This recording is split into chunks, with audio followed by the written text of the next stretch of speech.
Tournons-nous maintenant vers la troisième catégorie des droits que j'aimerais vous présenter, les droits soumis à la réserve d'ordre public. J'illustrerai cette catégorie également en me référant à une disposition de la Convention européenne. Il s'agit d'une disposition que nous avons déjà rencontrée dans le cours de cette semaine, la liberté d'expression consacrée à l'article 10 de la Convention. Quand nous regardons le texte de ces dispositions, nous constatons qu'elle consacre une première partie au champ d'application du droit, c'est le paragraphe 1. Une deuxième partie est consacrée à la justification des ingérences, c'est le paragraphe 2. Voyons ensemble de plus près ce second paragraphe qui est assez long. Si vous lisez ce second paragraphe, vous verrez apparaître une large série de motifs qui peuvent justifier la restriction du droit. Ces motifs peuvent être divisés en deux catégories. La première catégorie comprend une série de motifs qui se réfèrent à des intérêts publics ou des besoins sociaux. Il s'agit notamment de la sécurité nationale, de l'intégrité territoriale, la sûreté publique, la défense de l'ordre, la prévention du crime, la protection de la santé ou de la morale, et de plus la divulgation d'informations confidentielles ou la garantie de l'autorité et l'impartialité du pouvoir judiciaire. Ensuite, nous voyons aussi une deuxième catégorie de motifs, des motifs qui se réfèrent à des intérêts des particuliers. Nous voyons dans la disposition la notion de protection de la réputation ou des droits d'autrui, et nous voyons au fond exprimer ici l'idée que la liberté de l'un s'arrête là où commence la liberté de l'autre. Nous trouvons dans la catégorie des droits soumis à la réserve d'ordre public essentiellement des libertés. En plus de la liberté d'expression, nous y trouvons par exemple la liberté de conscience, de croyance et de religion, consacrée à l'article 9 de la Convention. La liberté d'association et de réunion, protégée à l'article 11, et la protection de la sphère privée et familiale, consacrée à l'article 8 de la Convention. Considérés dans leur ensemble, les buts ou motifs qui peuvent justifier une ingérence à ces droits touchent par leur somme à la notion générale d'ordre public. Ils ont une portée étendue, considérablement plus large que des exceptions bien circonscrites. Ils offrent à l'État de vastes possibilités de restriction des droits. La jurisprudence confirme la portée large de ces motifs. Il n'existe en effet presque aucun cas où un organe de contrôle estime que la justification avancée par l'État n'est pas couverte par un des motifs prévus. Ce point justifie de distinguer des droits soumis à la réserve d'ordre public des droits soumis à des motifs limités de restriction. Cela ne veut toutefois pas dire qu'il n'y a jamais de violation des libertés lorsque les droits sont soumis à la réserve générale d'ordre public. Il y a en effet encore d'autres conditions qui doivent être réunies pour qu'une ingérence à une liberté soit justifiée. L'article 10 de la Convention, qui consacre la liberté d'expression, le montre. Il faut que l'ingérence soit prévue par la loi et il faut qu'elle soit nécessaire dans une société démocratique. Reprenons les conditions de restriction et plaçons-les dans l'ordre selon lequel elles sont examinées par le juge, y compris la Cour européenne des droits de l'homme. La Cour procède en 3 étapes, examinant successivement les différentes conditions dans l'ordre suivant. Tout d'abord, elle examine si l'ingérence est prévue par la loi. C'est l'exigence de la légalité. Ensuite, la Cour examine si l'ingérence poursuit un but légitime.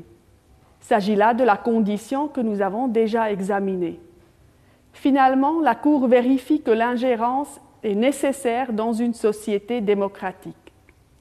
Ces 3 conditions cumulatives sont capitales. Elles posent des limites aux limites. En soumettant les restrictions à des cautèles, elles garantissent que les droits de l'homme ne peuvent pas être relativisés sans limite. Les exigences d'une ingérence prévue par la loi et nécessaire dans une société démocratique figurent souvent, mais pas systématiquement également, parmi les conditions de restriction applicables aux droits soumis à des motifs limités de restriction. Nous l'avons vu d'ailleurs en examinant l'article 5 de la Convention. Souvenons-nous que l'article 5 subordonne la privation de liberté aussi à l'exigence de la légalité. Tout dépend pour ce type de droit du libellé de la disposition et de l'interprétation faite par la jurisprudence. Il faut ainsi pour ces droits faire une analyse des conditions au cas par cas. Revenons toutefois sur les 3 conditions de restriction applicables aux droits soumis à la réserve d'ordre public. La première condition, celle que la restriction doit être prévue par la loi, se réfère à un élément fondamental de l'état de droit, le principe général de la sécurité juridique, de la prévisibilité. Les particuliers doivent pouvoir déterminer les cas où l'exercice de leurs droits peut être limité et à quelles conditions ces droits peuvent être limités. Cela leur permet d'orienter leur conduite en fonction et d'être protégés contre des ingérences arbitraires de l'État. Du principe de la sécurité juridique et de la prévisibilité découlent d'autres exigences. La loi doit être accessible aux citoyens et elle doit être suffisamment précise. Des normes trop vagues ou très larges, offrant trop de latitude aux autorités, rendent leur conduite difficile à prévoir. Ce qu'on entend par la notion de loi peut varier en fonction de l'organe de contrôle. La Cour interaméricaine des droits de l'homme, par exemple, exige que la loi corresponde à un acte adopté par le Parlement. Donc, il faut que l'acte ait une légitimité démocratique, il émane des représentants élus par le peuple. La Cour européenne des droits de l'homme, par contre, est moins stricte. Elle interprète la notion de loi de façon large et souple. Elle y englobe aussi des normes adoptées par l'exécutif et dans les pays de la common law, les normes posées par la jurisprudence. Il est ainsi relativement rare que la Cour constate qu'une restriction n'est pas prévue par la loi. Quant à la deuxième condition, exigeant que la restriction poursuive un but légitime, nous en avons déjà parlé. Nous avons vu que cette condition offre aux États des larges possibilités de limiter les droits, de sorte que l'État remplit très facilement cette deuxième condition. C'est la troisième condition qui est dans la plupart des cas décisif pour l'issue de l'affaire. La condition selon laquelle la restriction doit être nécessaire dans une société démocratique. Nous trouvons dans cette troisième condition essentiellement 2 éléments. Le premier élément est celui de la nécessité. Lorsqu'un tribunal examine la nécessité d'une restriction, il procède à une mise en balance des intérêts publics et privés qui s'opposent dans un cas concret. Ce faisant, le juge examine une série de facteurs, notamment l'importance de l'intérêt invoqué pour justifier la restriction. Dans les paroles de la Cour européenne des droits de l'homme, il faut que la restriction repose sur un besoin social impérieux. L'adéquation de la mesure restrictive par rapport au but légitime poursuivi. L'existence des alternatives moins incisives pour atteindre le but poursuivi et l'existence d'un rapport raisonnable entre la restriction du droit du requérant, d'une part, et l'intérêt légitime, public ou privé, d'autre part. Il faut examiner, selon les termes de la Cour européenne des droits de l'homme, si l'ingérence est proportionnée par rapport au but poursuivi, si elle ménage un juste équilibre entre les intérêts en cause.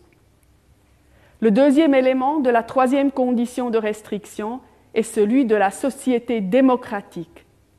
La mise en balance des intérêts doit se faire compte tenu des valeurs et caractéristiques d'une société démocratique. Ces valeurs incluent, selon la Cour européenne des droits de l'homme, notamment la tolérance, le pluralisme, l'esprit d'ouverture, la protection des minorités. Ces valeurs impliquent qu'une mise en balance des intérêts n'est pas un calcul utilitaire. Le fait qu'une restriction soit approuvée par la majorité n'est pas déterminant. Accorder un poids décisif aux préférences majoritaires conduirait à la tyrannie de la majorité sur la minorité, et ce serait contraire aux valeurs de la tolérance et du pluralisme.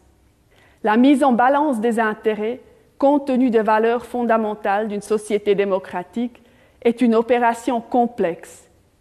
Il n'y a en effet pas de métrique commune. On ne peut pas sous-peser des intérêts comme on pèse des marchandises sur un marché. La mise en balance des intérêts implique nécessairement des jugements de valeur, raison pour laquelle les esprits peuvent diverger sur le résultat. Pourtant, établir une juste balance entre les intérêts qui s'opposent est un élément essentiel de la justice.